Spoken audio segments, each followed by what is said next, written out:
अस्सलाम वालेकुम एवरीवन। आज सादत हसन मंटो साहब की 108th बर्थ एनिवर्सरी है, तो उस पर मैंने सोचा कि मैं आपको उनका एक अफसाना सुनाता हूँ। ये अफसाना मुझे जो है दो वजह से पसंद है। एक, इसका जो नाम है बासित, वो मेरे बड़े भाई का नाम है, और इसकी स्टोरी का जो स्टार्ट का पहला सेंटेंस है वो बिल्कुल मेरे भाई की स्टोरी पे जाता है कि किस तरह बासित जो है वो शादी पर रजामंद नहीं है। तो this is one of the अफसानास जो मेरे दिल के बहुत करीब है। तो चलते हैं फ़ौरन से अफसाने की तरफ। बासित बिल्कुल रजामंद नहीं था, लेकिन माँ के सामने इसकी कोई पेश न चली। अव्वल तो इसकी इतनी जल्दी शादी करने की ख्वाहिश नहीं थी, और इसके अलावा वो लड़की भी इसे पसंद नहीं थी, जिससे इसकी माँ इसकी शादी करने पर तुली हुई थी। वो बहुत देर तक टालता रहा, जितने बहाने बना सकता था इसने बनाए, लेकिन आखिर एक रोज इसको माँ की अटल ख्वाहिश के सामने सर तस्लीम खम करना ही पड़ा। दरअसल इनकार करते करते वो भी तंग आ गया था, चुनाचे इसने दिल में सोचा ये बकबक भी खत्म हो जाएगी तो अच्छा है, होने दो शादी, कोई कयामत तो नहीं टूट पड़ेगी, मैं निभा लूंगा। इसकी माँ बहुत खुश हुई। लड़की वाले इसके अजीज थे और वो अरसा हुआ इनको जबान दे चुके थे। जब बासित ने हाँ की तो वो तारीख पक्की करने के लिए लड़की वालों के यहाँ गई। उन्होंने टाल मटोल की तो बासित की माँ को बहुत गुस्सा आया। सईदा की माँ, मैंने इतनी मुश्किलों से बासित को रजामंद किया है, अब तुम तारीख पक्की नहीं कर रही हो, शादी होगी तो इस महीने की 20 को होगी, नहीं तो नहीं होगी, और ये बात 16 आने पक्की है, समझ लिया। धमकी ने काम किया।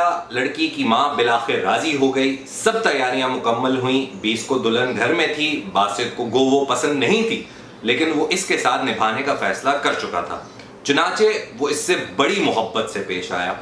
इस पर बिल्कुल जाहिर ना होने दिया कि वो इससे शादी करने के लिए तैयार नहीं था, और ये कि वो जबरदस्ती इसके सर मंड दी गई है।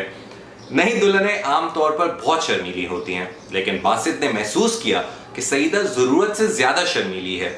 इसके इस शर्मीलेपन में कुछ खौफ भी था, जैसे वो बासित से डरती है।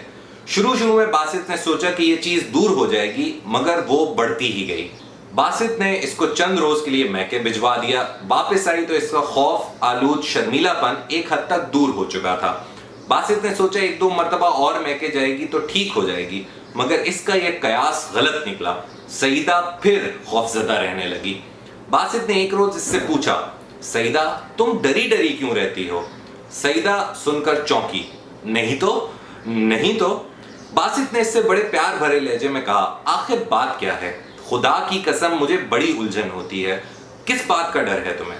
मेरी माँ इतनी अच्छी है, वो तुमसे सासों सा सलूक नहीं करती। मैं तुमसे इतनी मोहब्बत करता हूँ, फिर तुम ऐसी सूरत क्यों बनाए रखती हो कि मालूम होता है कि तुम्हें ये खौफ है कि कोई तुम्हें पीटेगा। ये कहकर इसने सईदा का मुंह चूमा।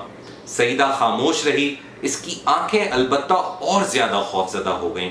बासित ने इसको और प्यार किया और कहा, तुम्हें हर वक्त हंसती रहना चाहिए। लो अब जरा हंसो मेरी जान। सईदा ने हंसने की कोशिश की। बासित ने प्यार से इसको थपकी दी। शाबाश, इस तरह मुस्कुराता चेहरा होना चाहिए हर वक्त। बासित की ये मोहब्बत जाहिर है कि बिल्कुल मसनूई थी, क्योंकि सईदा के लिए इसके दिल में कोई जगह नहीं थी, लेकिन वो सिर्फ अपनी माँ की खातिर चाहता था कि सईदा से इसका रिश्ता नाकाम साबित ना हो। इसकी माँ अपनी शिकस्त कभी बर्दाश्त ना कर सकती थी। इसने अपनी जिंदगी में शिकस्त का मुंह देखा ही नहीं था, इसलिए बासित की इंतहाई कोशिश रही थी कि सईदा से इसकी निभ पाए। चुनाचे अपने दिल में सईदा के लिए इसने बड़े खुलूस के साथ मसनूई मोहब्बत पैदा कर ली थी। इसकी हर आसाइश का ख्याल रखता था। अपनी माँ से सईदा की छोटी सी बात की भी तारीफ करता था। जब वो ये महसूस करता था कि इसकी माँ बहुत मुतमईन है, इस बात से मुतमईन है कि इसने बासित का रिश्ता ठीक जगह किया है, तो इसको बड़ी दिली खुशी होती थी। शादी को 1 महीना हो गया। इस दौरान में सईदा कई मर्तबा मैके गई। बासित को इस पर कोई एतराज नहीं था। वो समझता था कि यूं इसका खौफ आलूद शर्मीलापन दूर हो जाएगा, मगर ऐसा ना हुआ। ये दिन ब दिन बढ़ता चला जा रहा था। अब तो सईदा वहशत ज़दा दिखाई देती थी। बासित हैरान था कि बात क्या है। इसके बारे में इसने माँ से कोई बात ना की, इसलिए कि इसे यकीन था कि वो इसको डांट पिलाती। बकवास ना करो, मुझे मालूम था तुम जरूर एक रोज इसमें कीड़े डालोगे। बासित ने सईदा ही से कहा, मेरी जान तुम मुझे बताती क्यों नहीं हो? सईदा चौंक उठी। जी? इसके चौंकने पर बासित ने यूं महसूस किया जैसे इसने सईदा की किसी दुखती रग पर जोर से हाथ रख दिया। लहजे में और ज्यादा प्यार भर के इसने कहा, मैंने पूछा था कि अब तुम और ज्यादा खौफजदा रहने लगी हो। आखिर बात क्या है? सईदा ने थोड़े तवक्कुफ के बाद जवाब दिया, बात तो कुछ भी नहीं, मैं जरा बीमार हूं। क्या बीमारी है? तुमने मुझसे कभी जिक्र ही नहीं किया। सईदा ने दुपट्टे के किनारे को उंगली पर लपेटते हुए जवाब दिया, अम्मी जान इलाज करा रही हैं मेरा, जल्दी ठीक हो जाऊंगी। बासित ने सईदा से और ज्यादा दिलचस्पी लेना शुरू की तो इसने देखा कि वो हर रोज छुपकर कोई दवाई खाती है। एक दिन जब वो अपने किफल लगे ट्रंक से दवा निकाल कर खाने वाली थी, वो इसके पास पहुंच गया। वो जोर से चौंकी, सफूफ की खुली हुई पुड़िया इसके हाथ से गिरी। बासित ने इससे पूछा, ये दवा खाती हो? सईदा ने थूक निकलकर जवाब दिया, जी हाँ, अम्मी जान ने हकीम साहब से मंगवाई थी। कुछ अफाका है इससे? सईदा ने कहा, जी हाँ। तो खाओ, अगर आराम ना आए तो मुझसे कहना, मैं डॉक्टर के पास ले चलूंगा।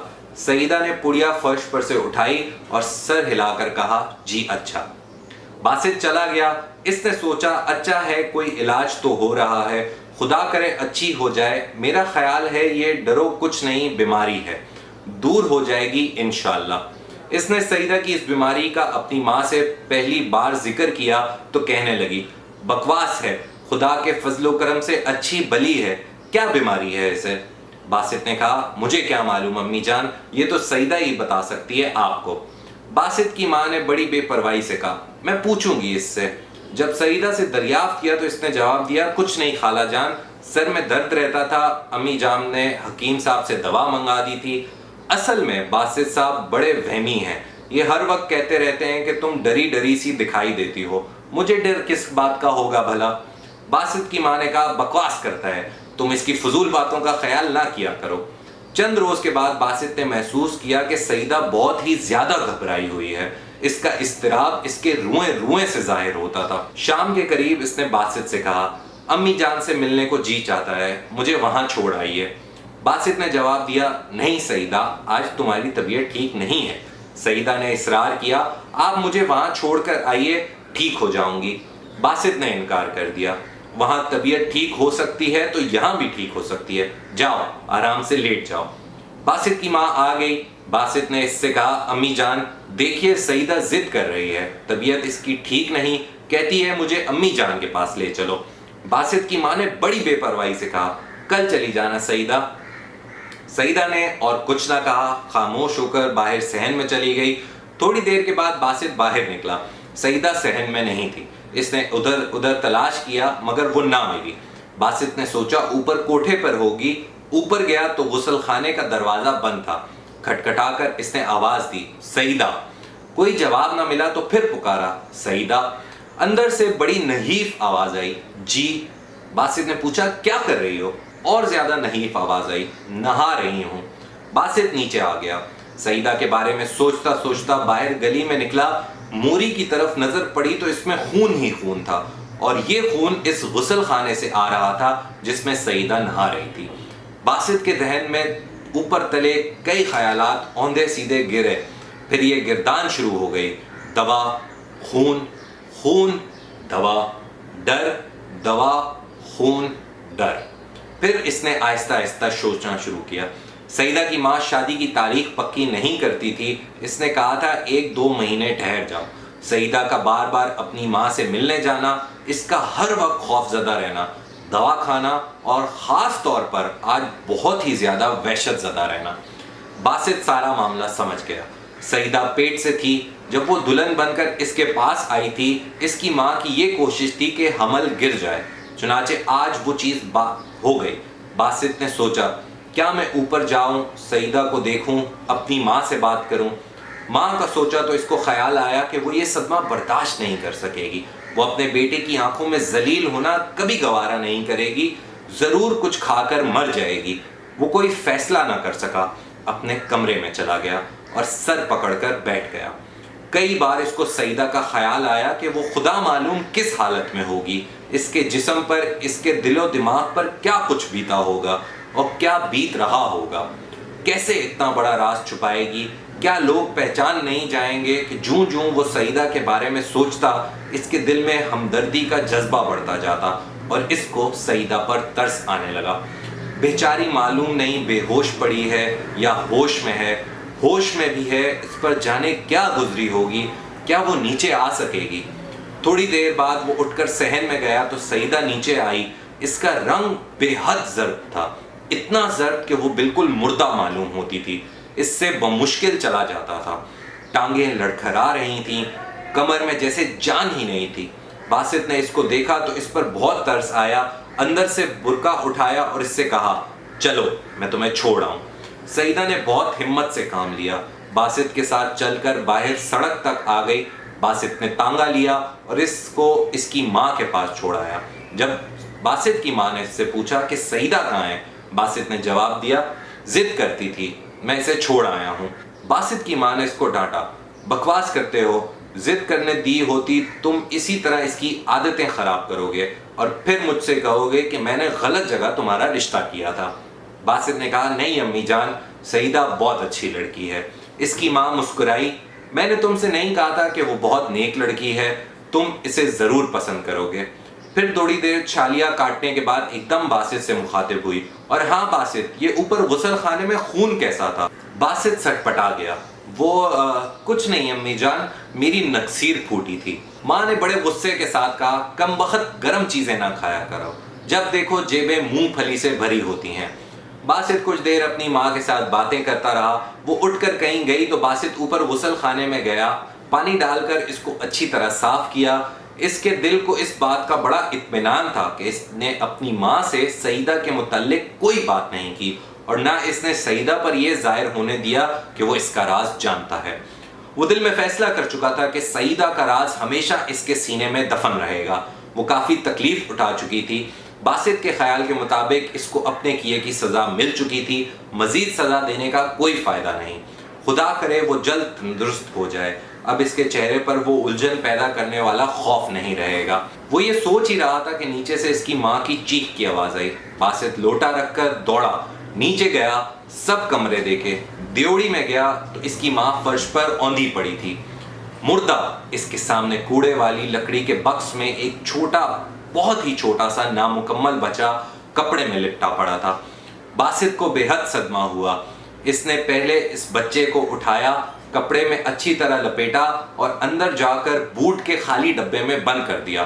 پھر ماں کو اٹھا کر اندر چارپائی پر لٹایا اور اس کے سرہانے بیٹھ کر دیر تک روتا رہا۔